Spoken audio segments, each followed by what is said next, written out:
Sa mga nagtatanong kung saan ko to pinagawa, itong portrait nila Coco and Nabi, bali hindi ko siya pinagawa. Nag-DIY lang ako. So, ginawa ko to gamit si ChatGPT, tapos pinrint ko na lang siya dito sa bahay kasi meron kaming printer. And then, bumili na lang ako ng frame dito kay TikTok. Nice! Ang ganda! Nabi, maganda! Ayan na! Wow, ang ganda! Alam nyo ba si ChatGPT lang yung pinagawa ko nito? Ayan. Tapos, in-enhance ko na lang siya. O, diba? Parang drawing talaga siya.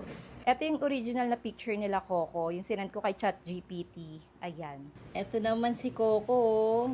Ay, nakangiti. Asa si Coco? Coco! Coco! Coco! Coco! Coco! Coco! Ikaw to. Ikaw to, patingin. Hoy! Ang cute nila. Ang cute. Yung size nito is A4. Ayan. Ang ganda, diba? Ayan, yung kanyang cover, hindi siya glass. Yun yung isa sa nagustuhan ko. Ano siya, parang acrylic, ganon. Parang siyang acrylic. Pero tignan nyo naman, parang siyang glass, di ba? Maganda rin kasi kapag nahulog, di ba, hindi siya mababasag. Ayan, ayan siya sa likod. Ayan. Di ba? Ang ganda, ang mura lang frame na to. Tapos, meron pa siyang ibang color na pwede niyong pagpilian. May white ata eh. Pero itong wood yung pinili ko. Di ba? Ang ganda. So, nakamura ako. Diba? Ang cute, oh. Ayan.